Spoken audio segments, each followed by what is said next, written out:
buen día, señoras y señores. ¿Cómo están ustedes? Un gusto de que hoy día nos estemos encontrando en este nuevo programa. Hablamos de pandemia, hablamos de inseguridad ciudadana y también de tomas de terreno y campamentos, tres temas que están hoy día en la palestra. Para conversar sobre esto último, vamos a hablar hoy día con don Pablo Alart, decano de la Facultad de Arquitectura y Arte de la Universidad del Desarrollo. ¿Cómo está usted? Muy buen día, gracias por recibirnos. Gusto, Miriam, gracias por la invitación y saludos a todos los auditores, auditoras, televidentes y televidentas de ISB. Encantado de poder conversar sobre ciudad y los desafíos para nuestra sociedad. Sí, pues exactamente. Uno de los temas que está hoy día muy en boga, además de la pandemia, de la inseguridad ciudadana, obviamente son esta explosión, llamémosle, de tomas de terreno y campamentos que han surgido no solamente en Santiago, hablamos de a lo largo de Chile, en algunas ciudades con mayor presencia que en otras. Así que partamos hablando porque usted además de profe, es decano de la Facultad de Arquitectura, pero además tiene una mirada de urbanismo, ¿no? En el sentido de mirar no solamente desde el punto de vista de el hacer más y mejores casas o departamentos, sino que una mirada más global. Cuénteme un poco de qué se trata esto de Desactivando la Bomba, que usted ayer publicó en un diario. Sí. A ver, tiene que ver con que en diciembre del 2019, a pocas semanas después del estallido de octubre de ese mismo año, yo escribí una columna en el diario La Tercera que se llamaba El próximo estallido, y que apuntaba a poner un poco la alarma de que si bien Chile ha sido un país tremendamente exitoso en sus políticas habitacionales y ha ido gradualmente reduciendo el déficit habitacional en forma general, se estaba descuidando el tema de los campamentos, porque entre el año 2007 más o menos y 2017, el número de familias viviendo en campamentos se duplicó de cerca de 28.000 a 48.000. ¿Y qué significaba eso? Que tal vez las políticas habitacionales estaban poniendo mucho el foco tal vez en la clase media vulnerable, en mejorar las viviendas existentes, y había descuidado un poco el tema de campamentos. Pero en ese entonces, que yo ya advertía que esto era un problema, porque iba a explotar esta bomba de gente que tiene que verse forzada a vivir en zonas de riesgo, en el barro, en terrenos que no son de su propiedad, de manera muy precaria, sin agua, sin luz, etc. Con el coronavirus se exacerbó a tal nivel que se triplicó el número de familias viviendo en campamentos y hoy en día tenemos 70.000 aproximadamente. O sea, solo en los últimos año y medio, 25.000 familias aproximadamente han participado en tomas de terreno y en campamentos. Y se ve, es cosa de recorrer las periferias de Valparaíso, Santiago, Antofagasta, para ver cómo se han ido instalando estas poblaciones callampa que supuestamente ya iban en retroceso. Y por lo tanto yo digo aquí, esta es una bomba que va a generar un próximo estallido y por lo tanto hay que desactivarla. Y al desactivarla pongo en relevancia también ciertos programas y ciertas iniciativas del gobierno y del Ministerio de Vivienda para poder hacer frente a esto, pero claramente es un problema que va más allá de estas 70.000 familias, porque también tenemos muchas otras familias que están viviendo de allegados, que están viviendo en conjuntos habitacionales que ya son propietarios, pero que claramente están cualitativamente muy degradados, muy deterioradas esas viviendas, y sumando y restando estamos hablando que al final el déficit habitacional en Chile debe estar cercano a los 700.000 hogares. Y por lo tanto tenemos que tener políticas más agresivas para poder garantizar el acceso universal a la vivienda, que es uno de los sueños que tenemos para la próxima Constitución. Usted me habla de 70.000 familias, ya me contestó entre medio, yo le iba a preguntar si eras a lo largo de Chile. ¿Cuáles son Sí. las regiones que están más complicadas con esto? Y la segunda pregunta que me surge inmediatamente, si estamos hablando de esa cantidad de personas, de familias que están con drama, digámoslo, en este momento, y se les da una solución, ¿cada cuánto tiempo esto se empieza a juntar? Porque le damos a uno, pero parecen cuatro, ¿o no están así? No es tan así, porque demográficamente los chilenos estamos teniendo menos hijos, estamos teniendo más mascotas que hijos, lamentablemente. Y por otro lado, aquellos que creen que este aumento de la pobreza o de las familias que no tienen acceso a vivienda es por el incremento de los inmigrantes, la verdad es que todavía el aporte de la inmigración es marginal. O sea, de hecho, según Techo, solo un 30% de las nuevas familias que están llegando a campamentos y tomas son de origen inmigrante. El otro 60% son chilenos y chilenas que no pudieron seguir pagando el arriendo. Hay un componente social nuevo en los campamentos que ya no es familias vulnerables de extrema pobreza, sino que son familias de clase media vulnerable que perdieron el empleo durante la pandemia y no pueden seguir pagando el arriendo donde están ya llegados, o más cruel todavía, fueron expulsados de las casas donde estaban viviendo por los propietarios por temor al contagio. Ahora, respondiendo a su pregunta de dónde están estas familias, el Ministerio de Vivienda publicó en septiembre del año pasado, del 2020, una actualización del número de familias que, que cayeron, por así decirlo, en campamentos y tomas desde octubre del 2019. Y ellos calculaban en ese entonces que eran 21.800 familias. Y la distribución según regiones, estamos hablando de 50 campamentos en Santiago con el orden de, perdón, 50 campamentos en Valparaíso, en la región de Valparaíso, con el orden de 6.600 familias. Viña del Mar es probablemente la comuna más compleja en términos de campamentos hoy en día en Chile. Después lo sigue la región metropolitana con 47 campamentos que albergan a 7.700 nuevas familias. Estas son todas que partieron después del estallido, digamos, a vivir al barrio. Y después la sigue la Araucanía con 46 campamentos y 1.200 familias. Y después la región de los Lagos con 1.900 familias. La región del Maule con 233 familias. Y Tarapacá, Antofagasta es probablemente una de las... Perdón, la región de Tarapacá, perdón, es una de las más complicadas con 2.400 también familias que han caído en campamento.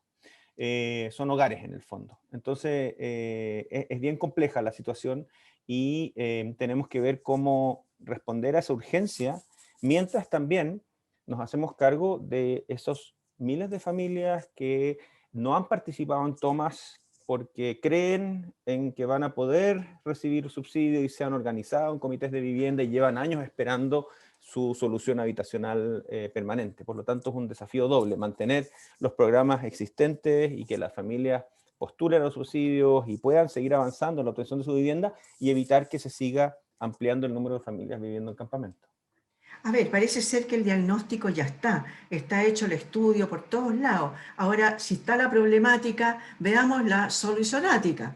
Entonces, a ver, ¿cómo se puede arreglar este tema? Porque Santiago, creo, como región metropolitana, me refiero como a la ciudad, debería seguir expandiéndose, debería seguir creciendo, debería seguir creciendo.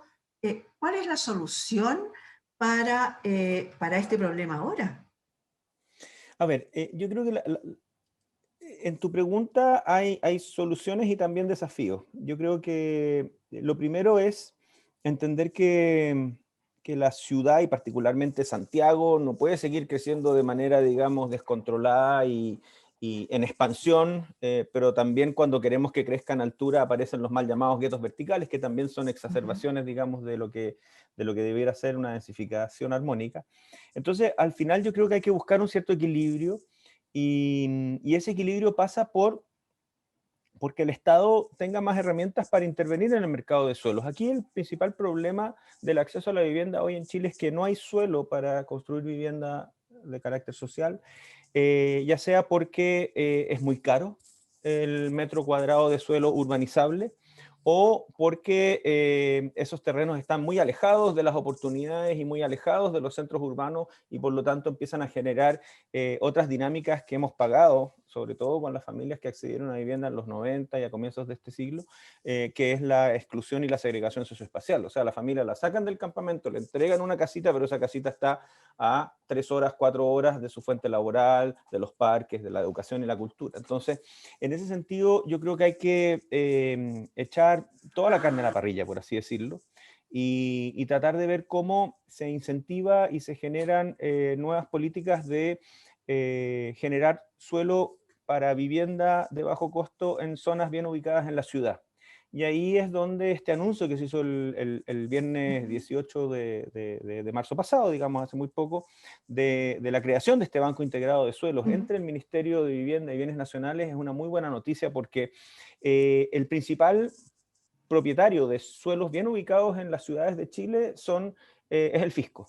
Antiguas estaciones o patios de ferrocarriles, algunas dependencias del ejército, algunas dependencias de otras instituciones, digamos, bienes nacionales, que muchos de esos terrenos podrían albergar vivienda y no significarían que el Estado tenga que comprarlas. Por lo tanto, ahí está Claro. la idea de generar este banco de suelos que este año 2020 se anunció, ya lograron juntar 120 terrenos fiscales aptos para construir vivienda, de los cuales 52 eran de bienes nacionales y estaban abandonados. Entonces, eso ya permite construir 20.000 nuevas viviendas, de las cuales cerca de 7.000 son en Santiago, pero las otras son en regiones. Ya, Pero eso no es suficiente, porque eso te va a dar ya 20.000 nuevas viviendas, pero si estamos hablando que hay 70.000 familias viviendo en campamento, y si a eso le agregáis exacto. el déficit de estas 300.000 familias que viven allegadas, obviamente necesitas más. Y ahí es donde empiezan a surgir también nuevas iniciativas.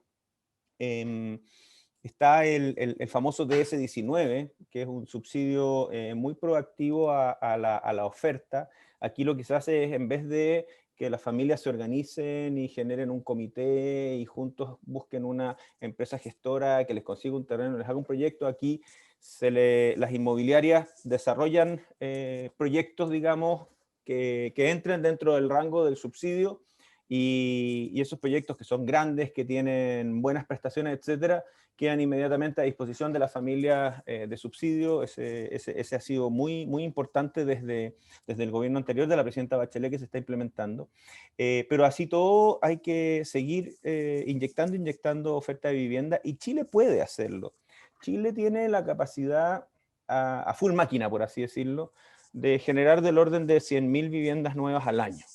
Y si estamos hablando de que el déficit total son 700.000 hogares, perfectamente dentro de esta década, si tenemos consenso, si tenemos la energía y tenemos los recursos, perfectamente podríamos ser el primer país en el sur global en garantizar el acceso universal a la vivienda. Nunca vamos a tener déficit cero, porque siempre va a aparecer un microcampamento por aquí o por allá, alguna familia que por algún problema no postuló mal, etcétera. Pero en términos generales podríamos garantizar el acceso universal a la vivienda dentro de esta década, que sería una meta país maravillosa. Profesor, cuénteme una cosa, de estas cantidades de personas que están en campamentos en estos momentos y que usted dice que se podría dar una solución a través de este banco integrado de suelos, digamos, de poder ir dando las soluciones habitacionales, eh, es bueno porque eso es finito, ¿no? No es una cosa que se vaya que todo el tiempo vayan apareciendo más suelos, ¿no? Va a ser Ujú. un momento en que ya no va a haber más. Entonces, ¿no sería bueno pensar desde el punto de vista urbanístico en que a lo mejor hay que darle prioridad a otras ciudades, pero esas otras ciudades implican llevarse los trabajos también para allá, ¿no? Algo que se Así hacía es. muy hace, no sé, unos cuantos cientos, no cientos, pero unos cuantos años, ¿no? Por ejemplo, no sé, pongo al ejemplo el tema de la maestranza de San Bernardo, por Claro. ejemplo, que se puso Ujú, las maestranzas, pero también ujú, se puso toda la población alrededor para que vivieran ahí sus obreros. ujú, efectivamente. A ver, me gustaría distinguir algo. O sea, de estas ¿Mm? 20.000 viviendas que hablamos en el Banco de Suelo, solo cerca de 5.000 a 7.000 van a ser en Santiago, las otras van a ser en regiones. Estamos hablando Ah, que este Banco de perfecto. Suelo también va a generar oportunidades de acceso a vivienda en ciudades tan complicadas como Antofagasta, Viña del Mar, etcétera. Ahora, Sí. el tema de las políticas habitacionales vinculadas a otras políticas como es el empleo, yo creo que va a ser vital, porque finalmente las ciudades son verdaderos imanes que atraen a las personas porque son fuente de oportunidades. Ujú. El problema es que esas oportunidades no están igualmente accesibles para todos y para todas, y ahí es donde se producen todos estos problemas de segregación, etcétera. Y una de las cosas buenas las pocas cosas buenas que han surgido por la pandemia, es esta idea de que muchas personas pueden teletrabajar, no todos, y obviamente ahí hay un Ujú. problema. Sí, claro. Aquellos y aquellas que pueden teletrabajar, muchas de esas personas son de regiones y han regresado a sus ciudades de origen y siguen trabajando desde sus ciudades de origen, y eventualmente hay muchas empresas y muchas instituciones que están decidiendo tal vez que no vuelvan y que sigan trabajando desde allá, lo que genera un regreso de un capital humano calificado a esas localidades, que además cuentan con mejor calidad de vida, y eso genera mayor integración social y genera más empleo, etcétera. Ahora, a mí me encantaría si eventualmente se pudiese hacer una alianza entre el Ministerio de Economía, por ejemplo, y el Ministerio de Vivienda, para hacer un programa que se llame Pega y Casa, donde eventualmente, si hay algún clúster empresarial o algo, por ejemplo, la minería en Antofagasta, o la industria pesquera en Aysén, o eventualmente en Puerto Montt, o la maderera en el sur, que requiera cierta mano de obra, eventualmente hacer programas en que a las personas se les invite a no solamente a trabajar en la región, sino que se les garantice acceso a una vivienda en esa zona. Ahí el problema es cómo se organiza esto para que no se produzcan después fallas en que la persona se queda con la casa y decide regresar a la ciudad de Santiago y cosas de ese orden. Pero creo que hay que empezar a explorar también ciertos esquemas híbridos, tal vez con las propias empresas, principales empresas productoras, que ellas pueden organizar la demanda y también atraer talento y capital de la gran ciudad. Pero yo te diría que hoy en día este es un problema nacional, tal como veíamos con las cifras a escala nacional, y no solamente de Ujú. Santiago. Y de hecho hay ciudades que están más complicadas que Santiago en términos porcentuales, como serían Antofagasta, Viña del Mar, que tienen mucho más, por así decirlo, número de población viviendo en campamentos porcentualmente que la región metropolitana. Sí, y además, o sea, no sé si sería dable agregar el tema de los servicios, que hay algunas regiones, hay algunas comunas donde no tienen servicios tan básicos como, no sé, por impuestos internos, por decirte. Entonces, Claro. hay que Ujú. ir y tienen que viajar hasta no sé dónde para poder acceder a esos servicios. En ese sentido, ¿no sería también una posibilidad el de mejorar los barrios? Sí, de todas maneras, yo creo que está comprobado que lejos la unidad urbana más resiliente a no solamente las pandemias, sino que a todos los desastres naturales, sociales, socioambientales, es reforzar la cohesión y la unidad del barrio. ¿Por qué? Porque en la medida en que tú tengas un barrio diverso, tú vivas en un barrio diverso donde estás a distancia caminable o pedaleable, o en último caso de no más de 30 minutos de tu trabajo, de Ujú. las oportunidades, ya no, no solo laborales, sino que educación, cultura, servicios, Mm. obviamente mejora tu calidad de vida. Y eso, de ahí viene un poco esta idea que se ha tratado de instalar con fuerza, y nosotros yo soy consejero del Consejo Nacional de Desarrollo Urbano, y de ahí planteamos y adoptamos la idea de promover ciudades 15 minutos, que es una meta. Obviamente es muy difícil pensar en que todos los barrios y todos los hogares de Chile estén a 15 minutos de todos los servicios. De hecho, solamente el 9% de los hogares de Santiago están a 15 minutos de servicios de educación, trabajo, etc. Pero sí tratar de fortalecer la unidad del barrio. ¿Por qué? Porque es lejos la mejor manera de solucionar los grandes problemas que tenemos en nuestra sociedad, porque hace ciudades más equitativas, ciudades más integradas, ciudades donde fortalece la cohesión social, fortalece también todo lo que es los emprendimientos locales. Además, este modelo de fortalecer el barrio puede romper los estigmas de la segregación socioespacial, promover estilos de vida más sustentables porque se dependería menos del automóvil, y además reduciría en gran parte la necesidad de grandes viajes, como dices tú, para ir a hacer trámites. ¿Por qué? Porque estarían los servicios a una distancia cercana, no tendrías que viajar al centro de Santiago o no tendrías que viajar de tu pueblo hasta Talca a hacer los trámites, sino que eventualmente podrían estar más cercanos. Y también reduciría las aglomeraciones en los centros urbanos, cosa que es bien importante ahora que estamos expuestos al contagio. Y por otro lado, potenciaría las pymes, instituciones locales y generaría mayor cohesión social y sentido de comunidad. Ahora, es interesante también hacer la distinción porque este es un problema más de las grandes ciudades que de las ciudades intermedias. Si uno se fija, ciudades como Talca, Curicó, Chillán, Los Ángeles, son bastante más 15 minutos que Santiago, en el sentido de que por su tamaño y por así decirlo, por la cantidad de personas que viven en ellas, los barrios donde están las familias de más bajos ingresos están bastante cerca del centro de la ciudad. Los servicios y el centro de esas ciudades concentran los principales servicios, bancos, servicios públicos, etcétera.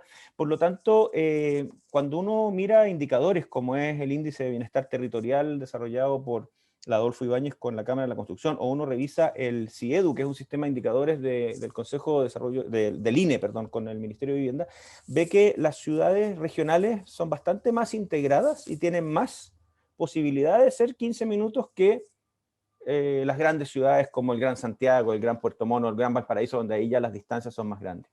Y ahí la Ay, solución, sí, perdón, sí, dale. no, perdona, es que me da la sensación entonces de que, a ver, en las regiones, en las ciudades regionales, en realidad parece que tampoco hay tanta segregación como hay acá en Santiago, ¿no? Que un barrio determinado en el Así que es. estamos hablando de miles de UFs para arriba, y hay otro Ujú. barrio que está en muy, muy malas condiciones. Me da la sensación de que en regiones no es tan así.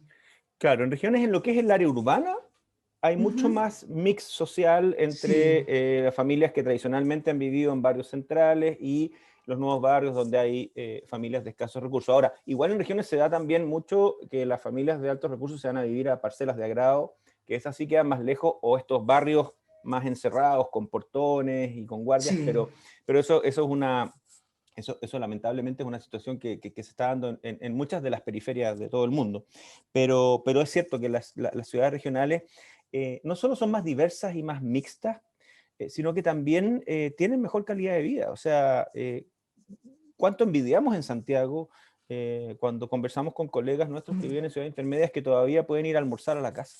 claro, Una cosa tan simple, o sea, mi claro, familia es de Viña y mi abuelo trabajó en un banco y siempre iba a almorzar en la casa, una cosa que claro. ahora sería un sueño. Bueno, ahora que estamos medio en pandemia, Impensado. estamos haciendo todo desde la casa algunos, Y claro. pero ese tipo de cosas te mejoran la calidad de vida. Ahora, lo que sí es cierto es que hay grandes extensiones de nuestras grandes ciudades, barrios que se construyeron a partir de estas políticas de vivienda que más bien apuntaban a la masividad y a la cantidad y no necesariamente a la calidad, que no tienen parques, no tienen equipamiento cultural, retenes, Ujú. etcétera.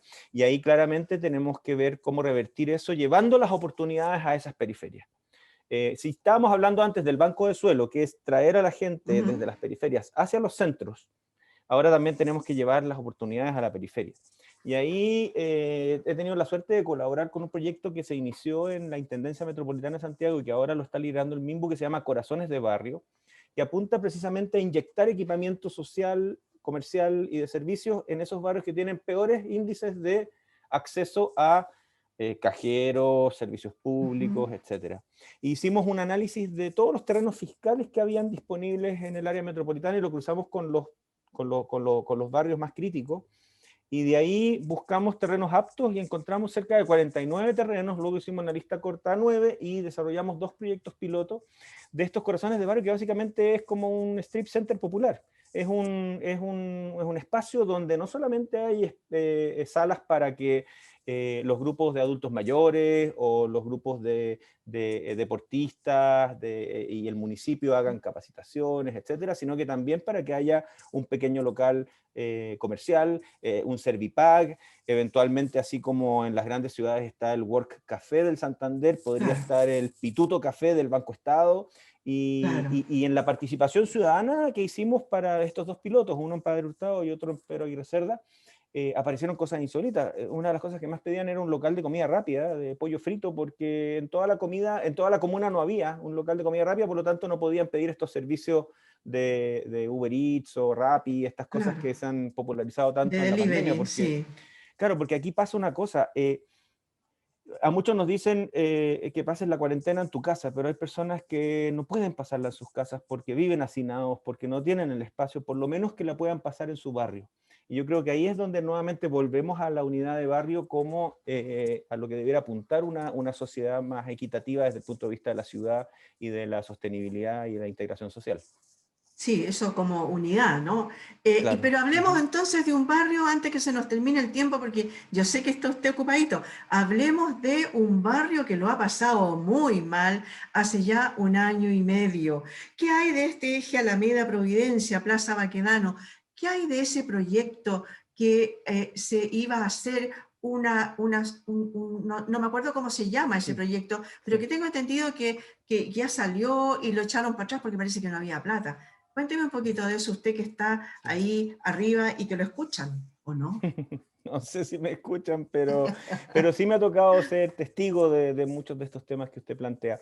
A ver, lo primero, el proyecto Nueva Alameda Providencia Ujú, surge de una iniciativa del gobierno regional metropolitano cuando estaba Claudio Rego de intendente, ujú, a partir de una necesidad del Transantiago. El Transantiago necesitaba mejorar las velocidades de los buses por el eje Alameda, que es el principal eje de transporte desde la capital, la ujú. columna vertebral, Alameda Providencia, y encargó un estudio al CEDEUS, que es un centro de la Universidad Católica, para ver cuál debiera ser, por así decirlo, la capacidad de un corredor segregado de buses que permitiera que los buses fueran más rápidos de lo que van ahora. Y a partir de eso, se dio cuenta el intendente Orrego con una visión de ciudad a largo plazo muy meritoria, dice, pero esto van a meter una autopista de buses en la Alameda y no van a generar ningún beneficio para el espacio público, el entorno. Y dice, momento, hagamos este proyecto integral y suma al Ministerio de Transporte, suma al Ministerio de Vivienda, suma a los alcaldes de Santiago, Providencia, Quinta Normal, Estación Central y Maipú, y dice, vamos a hacer un gran concurso internacional para que a la luz de este proyecto de transporte se haga una mejora general de toda la Alameda, del espacio público, del espacio peatonal, con ciclovías, etc.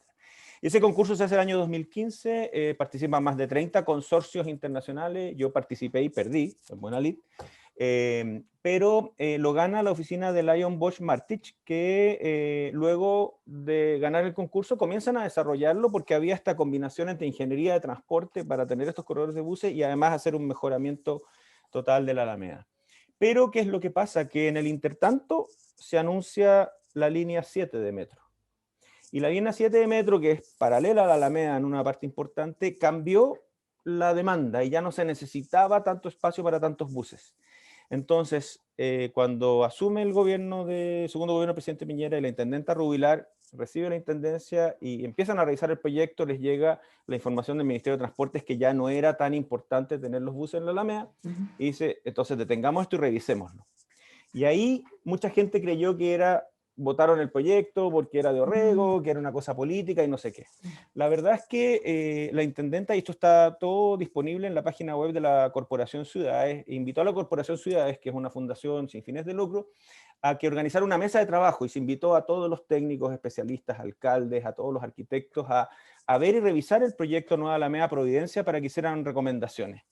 Y las recomendaciones que se hicieron de esa mesa, donde también me tocó participar, eran que si bien ya no se necesitaba la magnitud del corredor de transporte de buses, sí habían necesidades de mejorar el entorno de este gran espacio de nuestra capital, particularmente en lo que es el sector Las Rejas Pajaritos y lo que es el tramo entre Los Héroes y Las Rejas, porque el deterioro urbano de ese sector es feroz, y que se avanzara en mejorar las aceras, las veredas, ciclovías, el espacio urbano.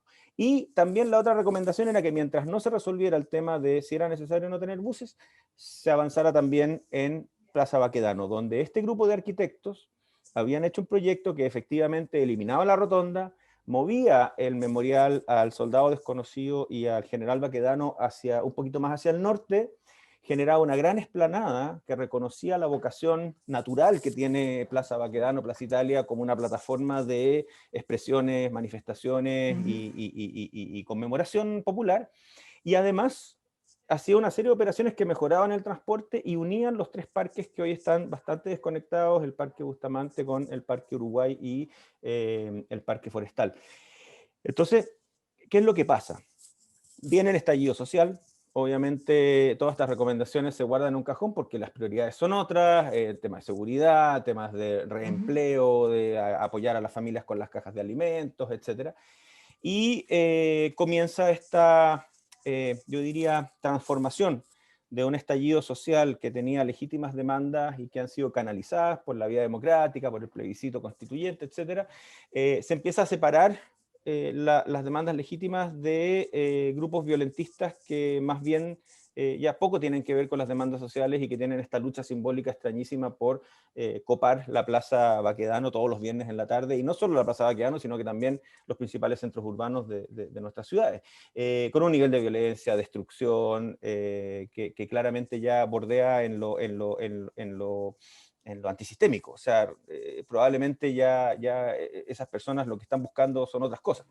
Y hay que condenar esa violencia porque le ha hecho un daño enorme a los vecinos y vecinas que viven en ese entorno, más de 12.000 personas que viven en el entorno que ha sido tremendamente vandalizado. Por otro lado, también locales comerciales que más del 50% de ellos han tenido que cerrar.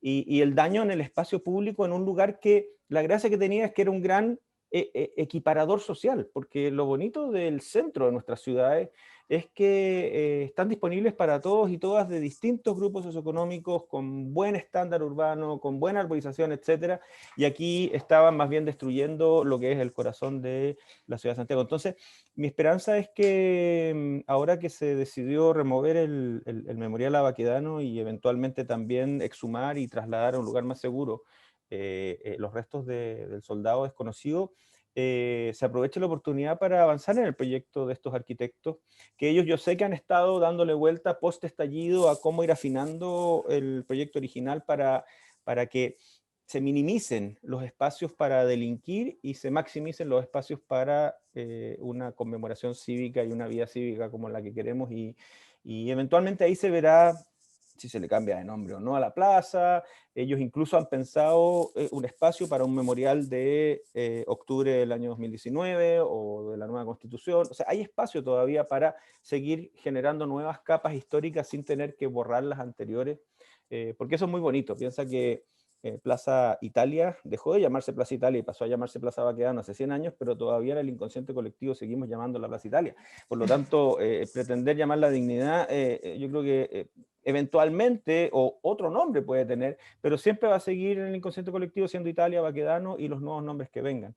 Creo que aquí el tema entonces va más allá de, o sea, va por un lado condenar y aislar la violencia urbana, detener esa violencia urbana, canalizar las demandas legítimas de la población por vías que sean más pacíficas y preparar la ciudad para que efectivamente las pueda acoger.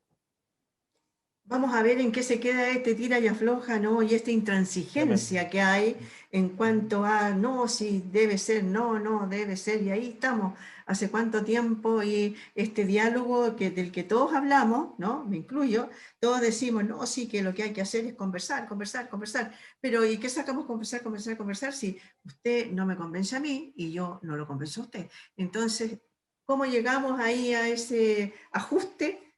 Vamos a ver, solo el tiempo lo va a decir. Muchas gracias, don Pablo. Lo libero porque yo sé que ya está en el tiempo justo de volver a clase. Muchas gracias por haber estado con nosotros. Don Pablo Alar, decano de la Facultad de Arquitectura y Arte de la Universidad del Desarrollo. Muchas gracias Muchas por haber gracias. estado con nosotros. Muchas gracias, Miriam, y muchas gracias a ISB por la invitación y espero volver a estar pronto con ustedes para Pero de conversar de todas otros temas maneras de nos ciudad, quedó paisaje y mucho. territorio. Muchas Excelente. gracias, nos quedó mucho por haber conversado. Muchas gracias a ustedes también, señoras y señores. Esto fue En Tiempos de Coronavirus.